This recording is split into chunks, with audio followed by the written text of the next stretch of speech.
Time to study YouTube channel में आप सभी का एक बार फिर से स्वागत है। आज का एमसीक्यू है, हम जो घटनाचक्र का एमसीक्यू है आज हम लोग का है दक्षिण भारत का इतिहास और संगम वंश से रिलेटेड। ये वीडियो देखने से पहले अगर आपने दक्षिण भारत का इतिहास संगम वंश से रिलेटेड थ्योरी क्लास का वीडियो नहीं देखा है तो पहले वो जाके देख लें, है ना। प्ले लिस्ट बना हुआ है और उसके बाद ये सॉल्व करने का कोशिश करिएगा तो आपका सॉल्व करने में आसानी होगी और कोई कठिनाई नहीं होगा। ठीक है, तो आज का पहला क्वेश्चन स्टार्ट कर रहे हैं। 9वीं शताब्दी ईस्वी में, है ना, क्वेश्चन है 9वीं शताब्दी ईस्वी में निम्नलिखित में से किसके द्वारा चोल साम्राज्य की नींव डाली गई थी। ये सारा हम लोग थ्योरी क्लास में डिस्कस कर चुके हैं ना। तो किसमें किया गया, तो किसने किया, तो विजयालय ने किया, है ना। तो ध्यान रखिएगा। नेक्स्ट क्वेश्चन है फिर, निम्नलिखित में से किस मंदिर परिसर में एक भारी भरकम नंदी की मूर्ति है जिसे भारत का विशालतम नंदी की मूर्ति कहा जाता है। तो कहाँ पे है, तो बृहदेश्वर मंदिर में, है ना, बृहदेश्वर मंदिर में, है ना। आप लोग ध्यान रखिएगा, है ना। ठीक है, उसके बाद नेक्स्ट क्वेश्चन है, अभी हम लोग जस्ट देखें ना, मिलता जुलता क्वेश्चन है। तंजौर में, है ना, बृहदेश्वर मंदिर, है ना, जो नंदी की सबसे बड़ी प्रतिमा मिली है ना, का निर्माण हुआ किसके शासनकाल में, मतलब चोल के शासनकाल में हुआ। तो किसने करवाया था, ध्यान आप लोग क्वेश्चन आंसर देने का कोशिश करें तो राज प्रथम ने, ना, राज प्रथम किस वंश के शासक थे, तो यहाँ चोल वंश के शासक थे ना, चोल से संबंधित है ना। तो ध्यान रखिएगा। उसके बाद नेक्स्ट क्वेश्चन देखते हैं फिर उसके बाद क्या है। चोल का राज किस क्षेत्र में फैला हुआ था।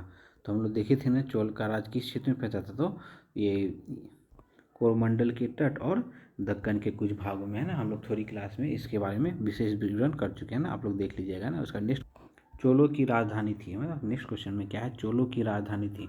जो चोलों की राजधानी क्या था, तो तंजौर में थी ना। तो ध्यान रखिएगा। उसके बाद नेक्स्ट है, निम्नलिखित में से कौन चोल प्रशासन की विशेषता थी, है ना। हम लोग डिस्कस कर चुके हैं ना, ग्राम प्रशासन की स्वायत्ता, है ना, ध्यान रखिएगा। उसके बाद नेक्स्ट है, चोल काल किसके लिए प्रसिद्ध है, फिर किसके लिए, तो जस्ट हम लोग देखें ना, ग्राम पंचायत के लिए चोल काल प्रसिद्ध है ना। उसके बाद चोल युग प्रसिद्ध है किसके लिए, ग्रामीण सभाओं के लिए ना, और स्थानीय स्वशासन का भी जनक कहा जाता है ना, ये भी ध्यान रखिएगा। किस दक्षिण भारतीय राज्य में, है ना, उत्तम ग्राम प्रशासन थी। तो जस्ट हम लोग देखिए किसकी है, तो चोल किस दक्षिण भारतीय राज्य में, तो चोल में, है ना, उत्तम ग्रामीण प्रशासन थी किस में, तो चोल में। ध्यान रखिए। देखिए सेम टाइप का क्वेश्चन कितना बार डिफरेंट एग्जाम में पूछा गया है ना। तो कुशल ग्रामीण प्रशासन के लिए प्रसिद्ध राजवंश, है ना, तो ये कौन है, तो चोल है ना। ध्यान रखिएगा ना, बहुत इंपॉर्टेंट है ये क्वेश्चन। नेक्स्ट क्वेश्चन, कौन से मध्यकालीन भारतीय साम्राज्य व्यापक स्तर पर स्थानीय स्वशासन, अभी हम लोग जस्ट देखे थे, स्थानीय स्वशासन के लिए प्रसिद्ध कौन है, तो चोल है ना। ध्यान में रखिएगा। उसके बाद नेक्स्ट क्वेश्चन, चोल के अधीन ग्राम प्रशासन के बहुत से विवरण जिन शिलालेख में मिले हैं वो कौन है, तो वो उत्तर मैरूर है ना, ध्यान रखिएगा। नेक्स्ट क्वेश्चन, चोल काल में निर्मित, ध्यान रखिएगा, हम डिस्कस किए हुए हैं। चोल काल में निर्मित नटराज की कांस्य प्रतिमा में देवाकृति प्राय कितनी थी, तो चतुर्भुज, है ना। तो ध्यान रखिएगा। उसके बाद नेक्स्ट क्वेश्चन है, निम्नलिखित में से किसको दक्षिण भारत के विशेषकर चोल युग में स्थापत्यों के विषय में श्रेष्ठ प्रतिमा रचना माना जाता है। तो किसे, तो नटराज की प्रतिमा, है ना। तो ध्यान रखिए। देखिए इसका एग्जाम में पूछा गया क्वेश्चन है। उसके बाद नेक्स्ट है, उसके बाद चोल शासकों के समय बनी हुई प्रतिमाओं में सबसे अधिक विख्यात है, हम लोग जस्ट देख रहे हैं ना, कौन, नटराज की कांस्य की प्रतिमा, है ना। तो ध्यान रखिएगा। उसके बाद नेक्स्ट, नटराज की प्रसिद्ध कांस्य की मूर्ति जो ना किस कला का उदाहरण है, तो चोल कला का उदाहरण है, आप लोग ध्यान रखिएगा। उसके बाद नेक्स्ट क्वेश्चन है, 72 व्यापारी, है ना, चीन में किसके कार्यकाल में भेजा गया था। तो आप लोग बताने की कोशिश करिए किसके कार्यकाल में, तो कुलोत्तुंग प्रथम के कार्यकाल में, है ना। तो ध्यान रखिएगा। नेक्स्ट है, निम्नलिखित में दक्षिण भारत में कौन सा राजवंश अपनी नौसैनिक शक्ति के लिए प्रसिद्ध है, तो ये कौन है, तो चोल, है ना। ध्यान रखिएगा। उसके बाद नेक्स्ट है, निम्नलिखित चोल शासकों में जिसने बंगाल की खाड़ी में को चोल झील का स्वरूप प्रदान कर दिया था, तो वो कौन था, तो राजेंद्र प्रथम, है ना, राजेंद्र प्रथम था ना। तो ध्यान रखिएगा। नेक्स्ट है, ये सब थोड़ी क्लास में हम लोग डिस्कस कर चुके हैं ना। गंगेकोंड चोलपुरम की स्थापना किसने की थी? बताइए, हम लोग थ्योरी क्लास में डिस्कस कर चुके हैं इसका। तो राजेंद्र प्रथम ने की थी ना, ध्यान रखिएगा। थ्योरी क्लास में बहुत सारा डिस्कस किया हुआ है, मैक्सिमम क्वेश्चन उसी से है। नेक्स्ट क्वेश्चन, निम्नलिखित में से किस चोल शासक को है ना चोल गंगम नामक वृहद कृत्रिम झील बनाने का श्रेय प्राप्त है? तो किसे? तो राजेंद्र को ना, राजेंद्र प्रथम को। हम लोग थ्योरी क्लास देख लीजिए ना, उसमें बहुत सारा क्वेश्चन उसी से है ना। ये भी क्वेश्चन डिस्कस कर चुके हैं ना। किस चोल राजा ने जल सेना प्रारंभ किया था? तो जल सेना किसने प्रारंभ किया था? तो राजराज प्रथम ने प्रारंभ किया था ना। उसके बाद नेक्स्ट क्वेश्चन है, चोल शासक का नाम बताएं जिसने श्रीलंका के उत्तरी भाग पर विजय प्राप्त किया था? तो किसने किया था? तो राजराज प्रथम ने प्राप्त किया था, ध्यान रखिएगा। नेक्स्ट, चोल राजाओं में किस एक ने सिलोन पर विजय प्राप्त किया था? तो सिलोन पे विजय प्राप्त कौन किया था? कौन? तो राजेंद्र प्रथम, है ना, ध्यान रखिएगा। नेक्स्ट है फिर, वह चोल राजा कौन था जिसने श्रीलंका को पूर्ण स्वतंत्रता दी और सिंहल राजकुमारी के साथ अपने सिंघल राजकुमार के साथ अपनी पुत्री का विवाह कराया था? कौन? तो कुलोत्तुंग प्रथम ने, कुलोत्तुंग प्रथम, ध्यान रखिएगा। नेक्स्ट है फिर, निम्नलिखित में से कौन सी संस्था ना विदेशी व्यापार से संबंधित थी? तो कौन थी? सेनी थी या नरगम थी? आगे कौन?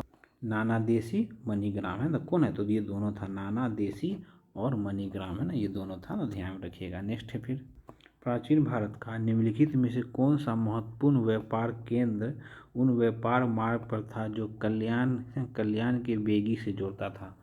तो कहाँ, कौन था? तो तंवर, है ना, तंवर था ना, ध्यान रखिएगा। उसके बाद नेक्स्ट है, चालुक्य वंश का सबसे महान शासक कौन था? चालुक्य वंश का सबसे महान शासक कौन था? तो पुलकेशिन द्वितीय, है ना, ध्यान रखिएगा। नेक्स्ट फिर, निम्नलिखित में से किस वंश द्वारा प्रायः महिलाओं को प्रशासन में उच्च पद दिया जाता था? तो चालुक्य, है ना, चालुक्य में ना, ध्यान रखिएगा। नेक्स्ट है फिर, चालुक्य की राजधानी थी, चालुक्य की राजधानी कहाँ थी? तो वातापी, है ना। वातापी कहाँ पता था? कर्नाटक में पड़ता था ना, ध्यान रखिएगा। नेक्स्ट है फिर, कवि कालिदास का नाम का उल्लेख किसमें हुआ है? कवि कालिदास का नाम का उल्लेख किस में है? तो ऐहोल के उत्कीर्ण लेखों में, है ना, ध्यान रखिएगा। उसके बाद नेक्स्ट है, संस्कृत के कवि एवं नाटककार कालिदास, कालिदास का उल्लेख, है ना, उल्लेख हुआ है किसमें हुआ बताइए? तो पुलकेशिन द्वितीय के ऐहोल अभिलेख में ना, तो ये ध्यान रखिएगा। उसके बाद नेक्स्ट क्वेश्चन देखते हैं फिर क्या है, किस शासक ने सिंहल द्वीप के विरुद्ध 642 ईस्वी में 2 समुद्री अभियान भेजा था? तो किसने? तो नरसिंह वर्मन प्रथम ने ना, ध्यान रखिएगा। उसके बाद नेक्स्ट है फिर, प्राचीन संस्कृत ग्रंथों में प्रायः, है ना, यवन प्रिय शब्द घोतक है। मतलब यवन प्रिय शब्द किसके लिए क्या यूज किया था? तो काली मिर्च का, है ना, ध्यान रखिएगा ना, काली मिर्च का। उसके बाद नेक्स्ट है, तोलकापियम ग्रंथ संबंधित है किससे? तो व्याकरण और काव्य से, है ना, व्याकरण और काव्य से संबंधित है ना, ध्यान रखिएगा। नेक्स्ट, अभी हम लोग देखें ना, संगम साहित्य में तोलकापियम एक ग्रंथ है, किसका ग्रंथ है? तो ये तमिल व्याकरण का ग्रंथ है ना, आप लोग ध्यान रखिएगा। नेक्स्ट क्वेश्चन है फिर, शिल्पादिकारम के लेखक कौन है? तो इलंगो, है ना, इलंगो। हम लोग थोड़ी क्लास में देख चुके हैं ये सब, है ना, आप लोग जरूर वो वीडियो देख लेना। नेक्स्ट क्वेश्चन है, शैव संतों के लेखन के संग्रह को, है ना, पांचवा वेद भी समझा जाता है। उपयुक्त संग्रह का क्या नाम है? तो क्या नाम है? तिरुमु राय, है ना, ध्यान रखिएगा, तिरुमु राय। उसके बाद नेक्स्ट क्वेश्चन है, ईसा की प्रारंभिक शताब्दी में भारत तथा रोम के बीच घनिष्ठ व्यापारिक संबंधों की सूची, है ना, किस पुरास्थल की खुदाई से प्राप्त होता है? तो किस प्राप्त है? आरिका मेडू, है ना, आरिका मेडू, है ना, ध्यान रखिएगा। उसका बाद नेक्स्ट क्वेश्चन है, अभी जस्ट क्वेश्चन देखें ना, उसी से रिलेटेड है। पूर्वी भारत में प्रमुख भारतीय रोमन व्यापारिक स्थल था, कौन था? तो आरिका मेडू, है ना, अभी जस्ट हम लोग देखें ना।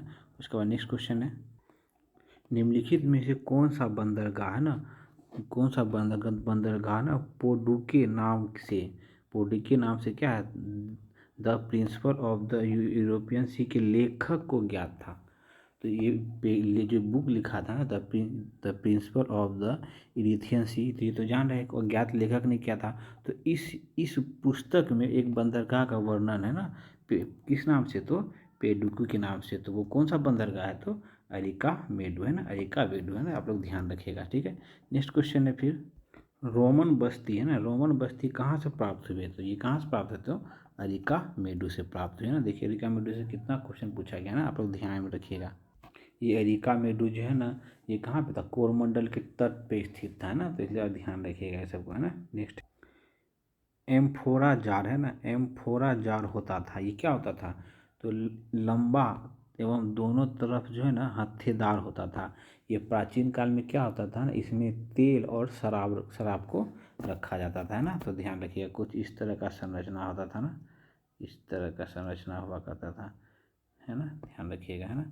उसके बाद नेक्स्ट क्वेश्चन है, निम्नलिखित राजवंशों में किसका उल्लेख संगम साहित्य में नहीं है ना।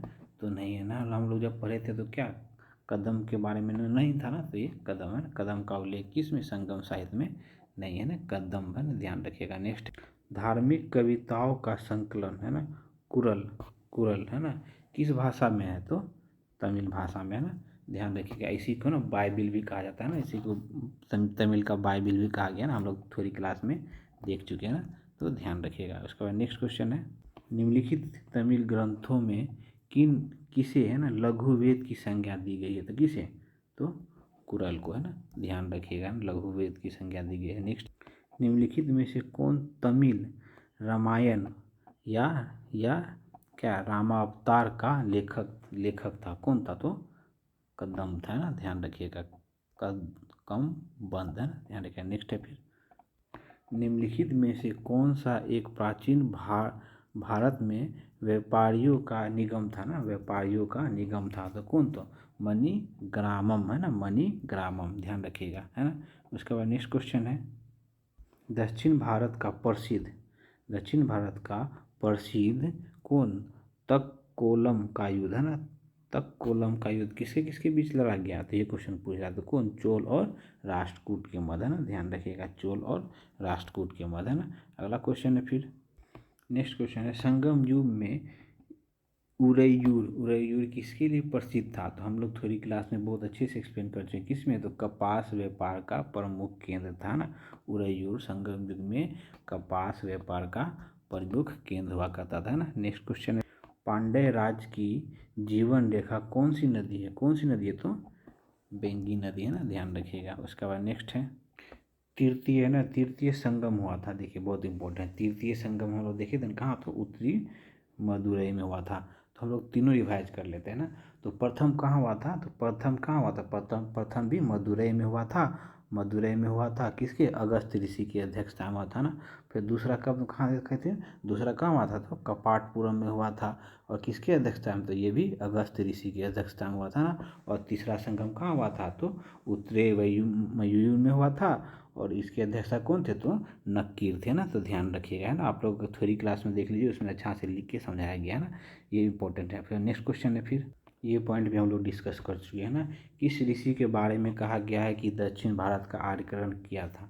तो किसने किया था? तो अगस्त ऋषि के बारे में कहा गया ना, हम लोग थोड़ी क्लास में इसे देख चुके हैं ना। उसके बाद नेक्स्ट क्वेश्चन देखिए, निम्नलिखित में से कौन सा जोड़ा 6ठी से 12वीं शताब्दी में दक्षिण भारत के राज और राजधानी के लिए सुमेलित नहीं है ना? तो सुमेलित नहीं का खोजना है। तो हम लोग जान रहे हैं ना, पल्लव की राजधानी कहाँ थी? तो कांचीपुरम, सही है। पांड्य की कहाँ थी? तो मदुरै थी। उसके बाद चेर की कहाँ थी? चेर की कहाँ? तो चेर का ये गलत है, चेर का कहाँ है? तो कारिकल था ना, कारिकल, है ना, कारिकल, है ना, कारिकल, है ना, ध्यान रखिएगा। उसका तोल का क्या? तोल का तंजोर, ये भी सही है ना। उसका होयसल का कहाँ? तो द्वार समुद्र, है ना। तो ध्यान रखिएगा, हम लोग थोड़ी क्लास में इसे देख चुके हैं। नेक्स्ट क्वेश्चन है फिर, निम्नलिखित में से किस चीनी यात्री ने चालुक्यों के शासनकाल में चीन एवं भारत के संबंधों का विवरण करता है? तो किसने करता है? तो मतवालिन ने ना, मतवालिन ने करता है ना। तो ध्यान रखिएगा। नेक्स्ट क्वेश्चन है फिर, किस राजवंशों ने उत्तर भारत पर शासन नहीं किया? तो आप लोग देख सकते हैं ना, उत्तर भाई ये सब चालुक्य था, ये दक्षिण भारत का था ना। दक्षिण भारत से तो ये गुप्त जान ही रहे, उत्तर भारत से है राजपूत, उत्तर मौर्य, उत्तर कौन नहीं है? तो ये चालुक्य है ना, चालुक्य उत्तर भारत में शासन नहीं करता ना। तो ध्यान रखिएगा। उसके बाद नेक्स्ट क्वेश्चन है फिर, निम्नलिखित में से किस राजा ने अपने मंत्रियों को पशुओं पर क्रूरता का प्रतिबंध लगाने के लिए काशी क्षेत्र में भेजा था? तो किसको भेजा था? तो चालुक्य राजा कुमारपाल को, है ना, चालुक्य राजा कुमारपाल ने भेजा था। ठीक है, उसके बाद नेक्स्ट क्वेश्चन है, कंबद राजाओं ने अपनी राजाओं की राजधानी, कंबद राजाओं की राजधानी कहाँ थी? तो वनवासी, है ना, वनवासी थी, है ना, ध्यान रखिएगा, राजधानी का नाम था ये वनवासी, है ना। तो नेक्स्ट क्वेश्चन है फिर, अब 2 ही 3 क्वेश्चन बचा ना। नेक्स्ट क्वेश्चन है फिर, निम्नलिखित में से कौन सा एक काकतीय राज में अति महत्वपूर्ण समुद्री पत्थर मतलब बंदरगाह था? तो कौन था? मट्टुपल्ली, है ना, मट्टुपल्ली, ध्यान रखिएगा। इसके बाद नेक्स्ट क्वेश्चन है, दक्षिण भारत के किस वंश के राजा ने रोम राज्य में एक दूत भेजा था? कब? तो 26 ईसा पूर्व में भेजा था। तो वो कौन भेजा था? तो वो पांड्य ने भेजा था ना, पांड्य ने भेजा था ना, ध्यान रखिएगा। उसके बाद नेक्स्ट क्वेश्चन है, मीनाक्षी मंदिर कहाँ अवस्थित है? मीनाक्षी मंदिर कहाँ अवस्थित है? तो मदुरई में अवस्थित है ना। तो मदुरई में ही हम लोग देखे थे ना, क्या हुआ था? तो प्रथम संगम हुआ था और तृतीय संगम हुआ था मदुरई में ना। तो मीनाक्षी मंदिर कहाँ है? तो मदुरई में, जहाँ पे प्रथम और तृतीय संगम हुआ था ना, तो ध्यान रखिएगा।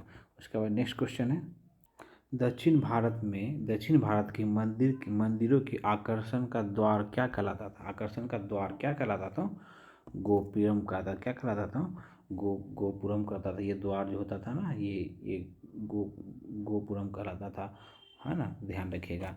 तो फ्रेंड्स, आज हम लोग का ये जो सीरीज चल रहा था दक्षिण भारत का इतिहास और संगम युग से, इससे रिलेटेड हम लोग ने पूरा MCQ देख लिया, है ना। अब हम लोग नेक्स्ट देखेंगे, है ना, तो बंगाल का कुछ राजवंश, सेन वंश और पाल वंश देखेंगे ना, उससे रिलेटेड उसका भी MCQ देखें ना। तो थैंक यू फॉर वाचिंग। मिलते हैं नेक्स्ट क्लास में, है ना, नेक्स्ट वीडियो में। चैनल सब्सक्राइब नहीं तो सब्सक्राइब करें, लाइक करें और फ्रेंड लोग के साथ शेयर जरूर करें। ठीक है, थैंक यू।